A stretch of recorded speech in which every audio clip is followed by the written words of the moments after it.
ডাঙৰ খবৰ হিমন্ত বিশ্ব শৰ্মা চৰকাৰৰ বিৰুদ্ধে হৰফ হ'ল আমচুৰ সভাপতি ৰেজাউল কৰিম চৰকাৰ এক প্ৰকাৰ ক'বলৈ গ'লে হিমন্ত বিশ্ব শৰ্মা চৰকাৰক হকিয়নি প্ৰদান কৰিলে আমচুৰ সভাপতি ৰেজাউল কৰিম চৰকাৰে ৰেজাউল কৰিম চৰকাৰৰ ফালৰ পৰা কোৱা হৈছে মুছলমান জনতাক নিষেধ কৰাৰ ৰাজনীতি নকৰিব মুখ্যমন্ত্ৰী হিমন্ত বিশ্ব শৰ্মাই মুছলমান জনতাৰ বিৰুদ্ধে অন্যায় নকৰিব মুছলমান জনতাৰ বিৰোধী সিদ্ধান্ত নলব অন্যথা কিন্তু ইয়াৰ পৰিণাম ভুগিব লাগিব হিমন্ত বিশ্ব শৰ্মা চৰকাৰে এনে ধৰণে হিমন্ত বিশ্ব শৰ্মা চৰকাৰক হুংকাৰ প্ৰদান কৰিলে আমচুৰ সভাপতি ৰেজাউল কৰিম চৰকাৰে এই মুহূৰ্তত লৈ আহিছে ডাঙৰ খবৰ সংখ্যালঘুৰ বিৰুদ্ধে হুখন দমনমূলক নীতি গ্ৰহণ কৰিবলৈ দিয়া নহব গাদী ৰক্ষাৰ বাবে হিমন্ত চৰকাৰে সংখ্যালঘুক টাৰ্গেট কৰি দমনমূলক নীতি গ্ৰহণ কৰিছে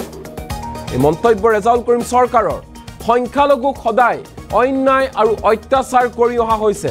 বিজেপি চৰকাৰ দিনত সংখ্যালঘু থাকিব নোৱাৰা অৱস্থা সংখ্যালঘু ৰাইজক নিষেধ কৰাৰ ৰাজনীতি নকৰিব মুখ্যমন্ত্ৰী হিমন্ত বিশ্ব শৰ্মাই সংখ্যালঘু বিৰোধী সিদ্ধান্ত বন্ধ নকৰিলে কঠোৰ পৰিণাম ভুগিব লাগিব হিমন্ত চৰকাৰে পুনৰ এনে ধৰণে আমচুৰ সভাপতিৰ দায়িত্ব গ্ৰহণ কৰিয়ে হুংকাৰ প্ৰদান কৰিলে ৰেজাউল কৰিম চৰকাৰে আৰু সংখ্যালঘুৰ বিৰুদ্ধে চলা দমনীয় নীতিৰ বিৰুদ্ধে যুঁজাৰ হুংকাৰ প্ৰদান কৰিলে ৰেজাউল কৰিম চৰকাৰে 2025ৰ ভিতৰত সংখ্যালঘু সমাজৰ পৰা বাল্য বিবাহ ৰোধৰ প্ৰতিশ্ৰুতি প্ৰদান কৰিলে ৰেজাউল কৰিমে বাল্য বিবাহ বিৰোধী অভিযানৰ নামত কেৱল মাত্ৰ বৰ্তমান সময়ত নাটক কৰি আছে হিমন্ত বিশ্ব শৰ্মা চৰকাৰে হিমন্ত চৰকাৰে যিমান ঘৃণা সৃষ্টি কৰিব আমি হিমানেই সমন্বয়ৰ বাৰ্তা বিলাম বুলি মন্তব্য প্ৰকাশ কৰিছে আমচুৰ সভাপতি ৰেজাউল কৰিম চৰকাৰে আমি আকৌ কৈছো যে আমচুৰ সভাপতি হিচাপে পুনৰ নিৰ্বাচিত হ'ল ৰেজাউল কৰিম চৰকাৰ আৰু সভাপতিৰ দায়িত্ব গ্ৰহণ কৰি এক প্ৰকাৰ হিমন্ত বিশ্ব শৰ্মা চৰকাৰৰ বিৰুদ্ধে যুদ্ধ ঘোষণা কৰিলে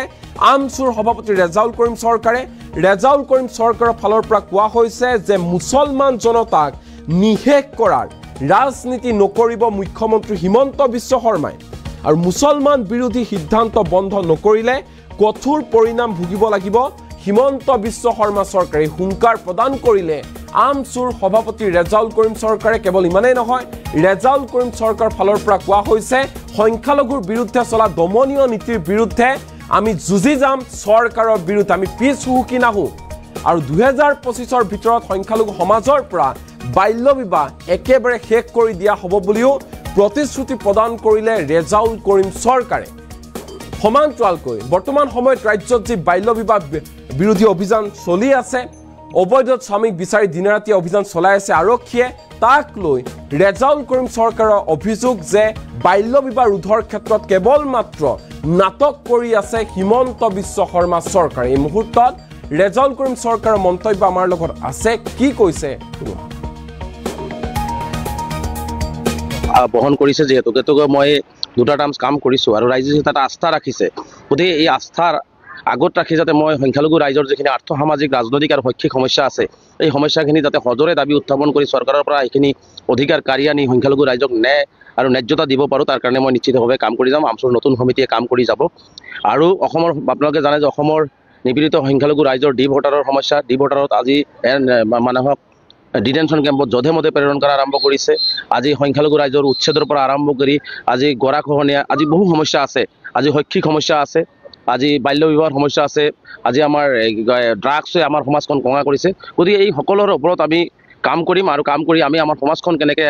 এখন ভালকৈ সকলো জাতি জনগোষ্ঠীলৈ খোজ মিলাই আগুৱাই লৈ যাব পৰা যায় তাৰ কাৰণে আমি নিশ্চিতভাৱে আৰু অধিক শক্তিশালীভাৱে কাম কৰিম আৰু চৰকাৰৰ যি শোষণমূলক নীতি সংখ্যালঘুক দমনমূলক নীতি আচৰণ আৰম্ভ কৰিছে আৰু হিমন্ত বিশ্ব শৰ্মা ডাঙৰীয়াই যি টাৰ্গেট কৰি তেওঁৰ গাদী ৰক্ষাৰ কাৰণে সংখ্যালঘু ৰাইজক অন্যায় আৰু অত্যাচাৰ কৰি আছে ইয়াক প্ৰতিহত কৰিবৰ কাৰণে গণতান্ত্ৰিকভাৱে লাখ লাখ সংখ্যালঘু ৰাইজক ৰাজপথত লৈ হ'লেও বা আইনগতভাৱে যুঁজি হ'লেও আমি আমাৰ অধিকাৰখিনি আমি ল'ম আৰু হিমন্ত বিশ্ব শৰ্মা ডাঙৰীয়াক স্পষ্টভাৱে সকীয়াইছোঁ যে মানুহৰ উন্নয়নৰ ৰাজনীতি কৰক শিক্ষাৰ ৰাজনীতি কৰক মানে মানুহক আগুৱাই লৈ ৰাজনীতি সমন্বয়ৰ ৰাজনীতি কৰক ঘৃণাৰ ৰাজনীতি নকৰিব আৰু সংখ্যালঘু ৰাইজক নিক্ষেপ কৰাৰ ষড়যন্ত্ৰ কৰি সংখ্যালঘুক নিক্ষেপ কৰাৰ যি মানে ৰাজনীতি আপুনি আৰম্ভ কৰিছে এইটো বন্ধ নকৰিলে ইয়াৰ পৰিণাম হিমন্ত বিশ্ব শৰ্মা ডাঙৰীয়াই ভুগিব লাগিব স্পষ্ট। এতিয়া মই আমচুৰ সভাপতিৰ দায়িত্ব অৰ্পণ কৰিছে মোক, মই আমচুৰ সভাপতি হিচাপে আছোঁ আৰু মোৰ মূল লক্ষ্য হৈছে সংখ্যালঘু জাতিটোক মই কেনেকৈ আগুৱাই লৈ যাব পাৰোঁ, সংখ্যালঘু জাতিটোক কেনেকৈ উত্তৰণ আগত লৈ যাব পাৰোঁ, সংখ্যালঘু জাতিটোক বিভিন্ন সমস্যাৰ পৰা মুক্ত কৰিব পাৰোঁ,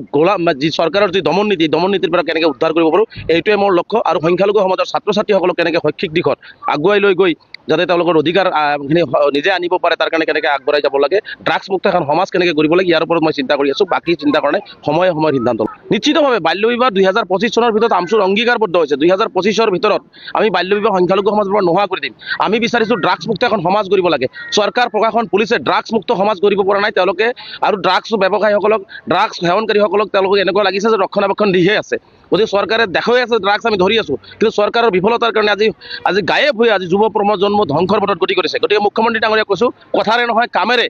ড্ৰাগছ মুক্ত এখন সমাজ গঢ়ক। ড্ৰাগছত যি যুৱ সমাজ আসক্ত হৈছে, এই আসক্ত যুৱকসকলক ঘূৰাই ভাল পথত অনাৰ কাৰণে ব্যৱস্থা গ্ৰহণ কৰক। গতিকে চৰকাৰৰ কোনো ধৰণৰ ভাল নীতি নাই। চৰকাৰৰ কেৱল নীতি হৈছে হিন্দু আৰু মুছলমান হ'ব লাগে, হিন্দু মুছলমান ভাগ হ'ব লাগে আৰু ৰাজনীতি তেওঁলোকৰ গাদী দৃষ্টি থাকিব লাগে। কিন্তু আমাৰ লক্ষ্য হৈছে শংকৰদেৱ গুৰুজনা, মাধৱদেৱ গুৰুজনা, আজান ফকীৰ গুৰুজনাই গঢ়ি যোৱা সমন্বয়ৰ অসমখন আমি ধৰি ৰাখিব লাগে। হিমন্ত বিশ্ব শৰ্মা যিমানেই ঘৃণা সৃষ্টি কৰিব, সিমানেই আমি মৰম আৰু সমন্বয় সৃষ্টি কৰি আমি অসমখন আগুৱাই লৈ যাব লাগে। কাৰণ আমি অসমৰ ক্ষুদ্ৰ সকলো জাতি জনগোষ্ঠী মিলি এটা বৃহত্তৰ অসমীয়া জাতি। গতিকে এই বৃহত্তৰ অসমীয়া জাতিক ধ্বংস কৰিবৰ কাৰণেহে হিমন্ত বিশ্ব শৰ্মাই আজি যে গাদীত থাকি পেলাই তেওঁ কাম কৰি আছে। গতিকে আমি বৃহত্তৰ অসমীয়া জাতিটোৰ সকলো জাতি জনগোষ্ঠীৰ সমমৰ্যাদা আৰু সমবিকাশ কেনেকৈ কৰিব পাৰে তাৰ কাৰণে আমি কাম কৰিম। বাল্য বিবাহ হিমন্ত বিশ্ব শৰ্মাৰ টোটালি নাটক। বাল্য বিবাহ বন্ধৰ ক্ষেত্ৰত হিমন্ত বিশ্ব শৰ্মা কোনো পদক্ষেপ লোৱা নাই। তেওঁ কেৱল মিডিয়াত প্ৰচাৰ ল'বৰ কাৰণে বাল্য বিবাহ বন্ধ কৰাৰ নাটক এটা ৰচনা কৰি আছে। আজিলৈকে কোনো এখন জিলা আয়ুক্ত, কোনো এখন আৰক্ষী অধীক্ষকে কোনো অঞ্চলত গৈ সজাগতা সভা কৰিছে নেকি যে বাল্য বিবাহ হ'ব নালাগে? আমি যে গাঁৱে ভূঞে চিঞৰিছোঁ বাল্য বিবাহ বন্ধ হ'ব লাগে, কিন্তু চৰকাৰ প্ৰশাসনৰ ফালৰ পৰা বিয়াগম ডিপাৰ্টমেণ্ট, স্বাস্থ্য বিভাগ আছে, সমাজ কল্যাণ বিভাগ আছে, পুলিচ আছে, জিলা আয়ুক্তসকল আছে, তেওঁলোকক আজিলৈকে বাল্য বিবাহৰ ক্ষেত্ৰত কোনো পদক্ষেপ লোৱাৰ কাৰণে নিৰ্দেশনা প্ৰেৰণ কৰা নাই। ইটোৰ পৰা বুজা যায় যে বাল্য বিবাহৰ নামত আৰু ড্ৰাগছ মুক্ত এখন সমাজ গঢ়াৰ নামতো হিমন্ত বিশ্ব শৰ্মা নাটক কৰি আছে। তেওঁৰ কেৱল চৰ্চাত থাকিব লাগে, তেওঁ গাদীটো সুৰক্ষিত হৈ থাকিব লাগে। গতিকে আমাৰ কথা হৈছে ড্ৰাগছ মুক্ত এখন সমাজ, বাল্য বিবাহ মুক্ত এখন সমাজ আমি কৰিব লাগে। গতিকে হিমন্ত বিশ্ব শৰ্মাৰ যিমানেই তেওঁ নাটক নকৰক কিয়, আমিও অংগীকাৰবদ্ধ হৈছোঁ অসমৰ পৰা বাল্য বিবাহ মুক্ত এখন সমাজ কৰিম আৰু ড্ৰাগছ মুক্ত এখন সমাজ কৰিম। আৰু মোৰ ওপৰত আৰু এটা গুৰু দায়িত্ব